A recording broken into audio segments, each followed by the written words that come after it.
All right, so we're through video lesson 1. Now we're going to move to video lesson 2 on the appendicular skeleton, and that's going to be the pelvis, the leg, the foot, and the ankle. So let's go ahead and get started. All right, so let's go ahead and get started with the lower limb and video lesson 2 on the appendicular skeleton. The lower limb is directly anchored to the axioskeleton by a sacroiliac joint, meaning between the ilium of the pelvic bone and the sacrum of the spinal column, which links the pelvic bone to the sacrum. That's what I just said. Based on the position of its major joints and component bones, the lower limb is divided into the gluteal region. That may sound familiar, being that the large muscle back there is the gluteus maximus. The major bones forming the hip girdle. This is going to be, again, we talked about in lesson 1, the pelvic, the pectoral girdle and the pelvic girdle. Again, girdles are where the limbs attach to the axial skeleton. This is going to include the thigh, leg, and the foot. The gluteal region is between the iliac crest and the hip joint. The thigh is between the hip and the knee. So the way in the lesson 1, the arm was the upper arm. So here we have some differences. The thigh, as we know, is going to be, well, your thigh, where your femur is. The leg is between the knee and the ankle, and the foot is distal to the ankle or further away from the attachment to the body. The pelvic girdle, here is one half of the pelvis. This looks like one, but it is actually 3 bones. The gluteal region, the pelvic girdle, is made up of 2 os coxae or hip bones, and those 2 bones are then made up of these 3 individual bones. Each coxal or hip bone consists of 3 bones that fuse together, and those bones are the ilium, the ischium, and the pubis. So let's take a look at what we see here. So this is the socket for your head of your femur. That's going to be your hip socket, that ball and socket joint, and it's called the acetabulum. And as you can see, it's made up of 1, 2, 3 different bones. This is your ilium, this large bone up here that makes the crest of your hip, and this is actually called the iliac crest up at the top. The pubis is going to be the front part of the pelvic girdle, and this pubis is going to articulate with the other pubis, and there's going to be a little disc of cartilage in there called the pubic symphysis. And then the third part of the pelvic bone is the ischium. And if you've ever had some skinny kid sit on your lap and you felt the quote-unquote butt bone dig into your leg, that's the ischium that is digging into your leg when that bony little kid climbs up and sits on you. On the right and left sides, the os coxae are joined posteriorly to the sacrum and anteriorly to one another at the pubic symphysis. So here we have, here's the sacrum, okay? So you can see that the ilium joins the sacrum here, the iliosacral joint right there. And here is the ilium will come all the way around. So this is the ischium and this is the pubic bone. The free part or lower limb below the hip joint is composed of 30 different bones, and that includes from your thigh all the way to the tips of your toes. That would include all of those bones. The ilium is the largest of the 3 hip bones. It forms the superior up and lateral out to the side prominence of the pelvis, called the iliac crest, and again, that is this ridge right there. Consists of the superior ala and inferior body, which forms the acetabulum, and that again is the socket for the femur. Greater sciatic notch, which is this groove right here. It's where the sciatic nerve will run through. If you ever, and when you get to be my age and you develop sciatica, that is the nerve that is in question right there, the sciatic nerve. The ischium constitutes the inferior, below, and posterior to the back part of the hip bone. So that's this guy back here. Its most prominent feature is the ischial tuberosity, the part that meets the chair when you are sitting. So that is all of this point right there is the ischial tuberosity, or when that bony little kid sits on your lap and their butt bone digs into your thigh, that is the ischial tuberosity that you are feeling. The pubis is the anterior inferior part of the hip bone, meaning anterior to the front, inferior down the lower part. It has superior and inferior rami, which is a plural for ramus, and the body.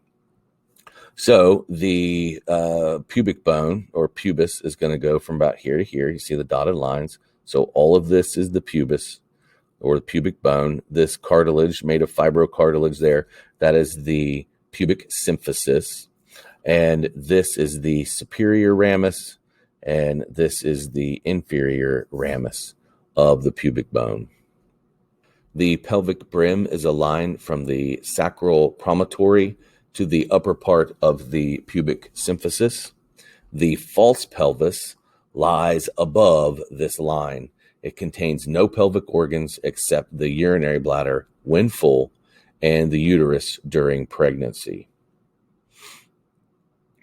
So what they're talking about is this line that goes all the way around right there. The true pelvis is the bony pelvis inferior to the pelvic brim. It has an inlet, an outlet, and a cavity. The pelvic access is the part of the childbirth during the first and second stages of labor. So the false pelvis then is going to be above this line. The true pelvis will be below that line. Compared to the female pelvis, the male pelvis is larger, heavier, more narrow, has a smaller inlet and outlet, and has a pubic arch angle of less than 90 degrees. This is the easiest way to tell if a pelvis is male or female. So right here, the pubic arch, this is this angle right here. If it is less than 90 degrees, it is a male pelvis. If this angle here is greater than 90 degrees, it is a female pelvis. And that is what gives the female the different hip structure, because a female's pelvis is designed to give birth, and males do not have to worry about a human being passing through this opening, that inlet there. And that is the difference in the shape and the walk, for those of you who have noticed, between a male and a female. Compared to the male pelvis, the female pelvis is rounder, has a flared iliac crest, and a wider pelvic opening to assist childbirth. It also has a pubic arch angle of greater than 90 degrees and a more movable pubic symphysis. So that way, when a woman is giving birth, this becomes a slightly movable, more movable joint, allowing for that baby to pass through that canal. This is also because this flares out greater. This is why when a woman holds a baby, the baby can just kind of straddle her iliac crest, and a woman can set the baby on her hip and put her arm around the back of the baby, and the baby just sits there nice and neat. A man cannot do this. A man tries to do that, the baby slides down his body and ends up on the floor. So when a man holds a baby, he has to put his arm, his forearm, underneath the baby's butt and carry the baby around that way. And it's just and that's solely because of the different hip structure that men and women have. Let's go on to the thigh. The femur is the longest, heaviest, and strongest bone in the thigh and in the entire body. Proximally, the head articulates with the acetabulum of the hip bone, forming the hip or coxal joint. The neck, remember, neck is what attaches the head to the bone, is a common site of fracture. So when an elderly person falls and quote unquote breaks their hip, typically the neck of the femur is where it breaks, leaving the ball still inside that socket, or head of the femur still in the acetabulum. Distally, the medial and lateral femoral condyles articulate with the tibia to form the knee joint. The femur also articulates with the patella, which is in common terms referred to as the kneecap. The greater and lesser trochanters are projections where large muscles attach. And here we see, this is kind of not a real good view to show the trochanters, but this large process over there is the greater trochanter, and the smaller one down there is the lesser trochanter. The gluteal tuberosity and linea aspera are attachment sites for the large hip muscles. So here we see the very smooth condyle articular surface of the proximal epiphysis of the femur, aka the head of the femur, and that is what sticks inside the acetabulum of the pelvis. The femur has sites for attachment of the knee muscles at the medial and lateral epicondyles above the femoral condyles. The medial and lateral epicondyles, remember, this smooth articular surface here is going to be the condyle. So the process above, epi means above, right there and right there, are going to be the medial and lateral epicondyles. And they're going to be sites for muscle attachment. So your quads, are going to come down and attach in that area. The patella, also known as the kneecap, is the largest and only named sesamoid bone in the body. Remember, a sesamoid bone is one to aid in articulation and reduce friction on the soft tissue.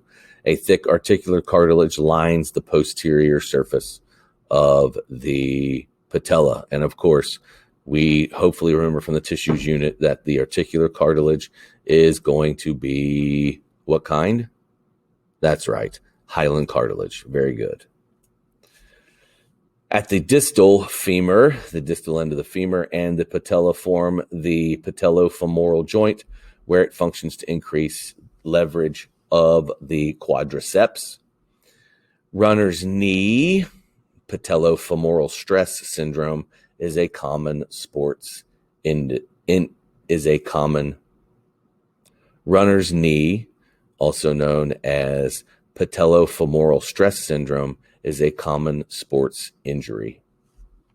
And here you can see the patella with that very thick tendon totally encasing and covering that. And that patella there, as the knee bends and this tendon has to wrap over top, the patella there kind of helps reduce the stress and tension on that tendon.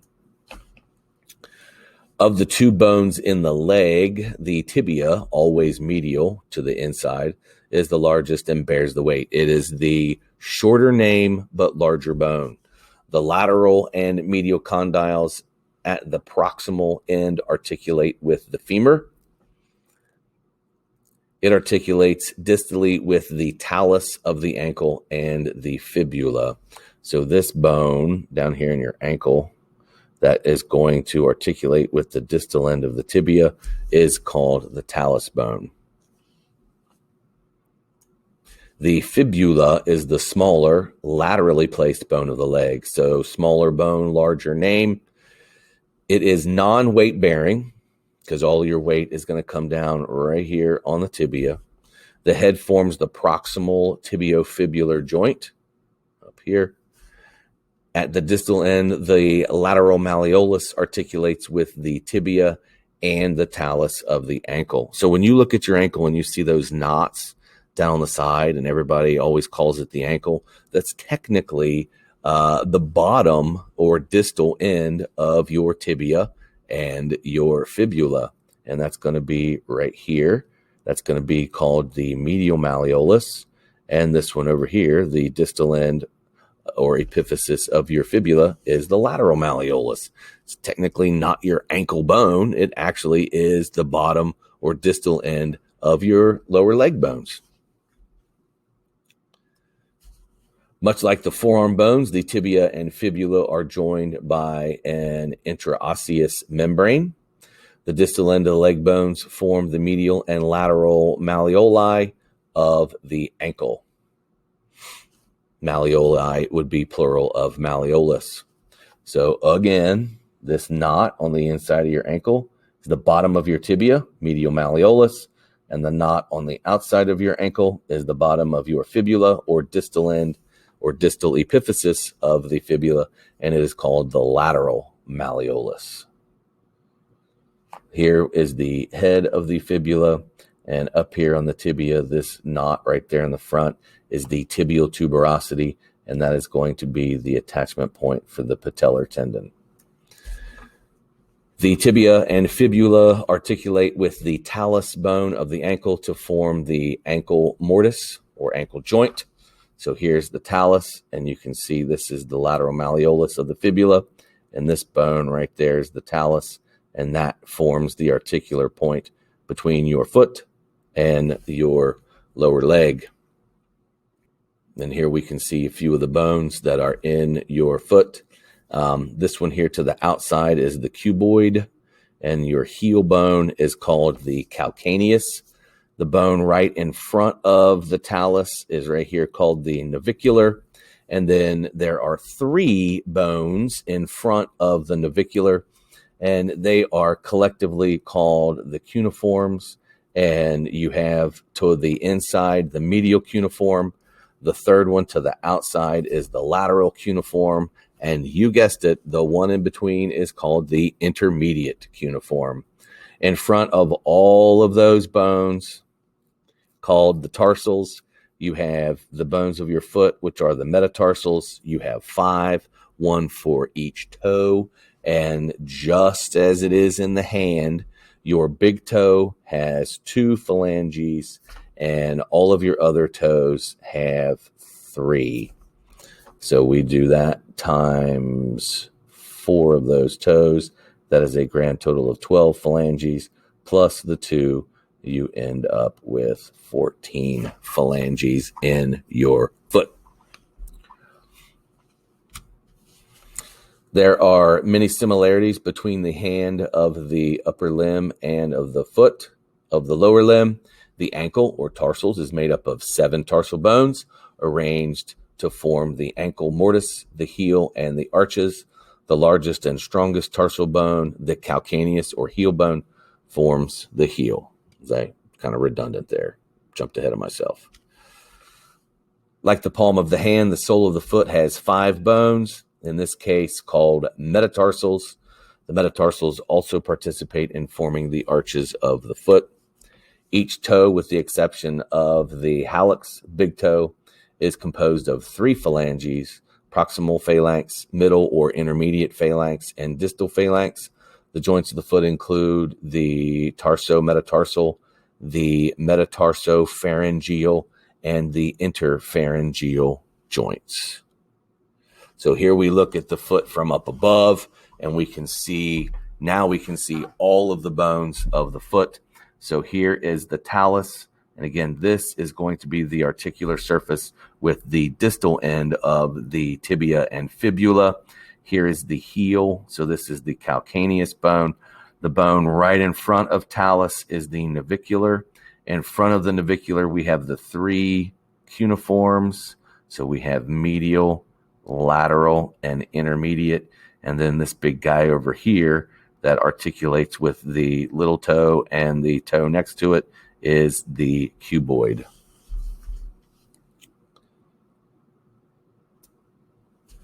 The longitudinal and transverse foot arches support the weight of the body while providing spring and leverage to the foot when walking. Flat feet occur when the arches decrease or fall. And that is all. Okay, that's it for lesson 2 on the appendicular skeleton. Let me know if you got any questions. Shoot me an email. you should know the address by now.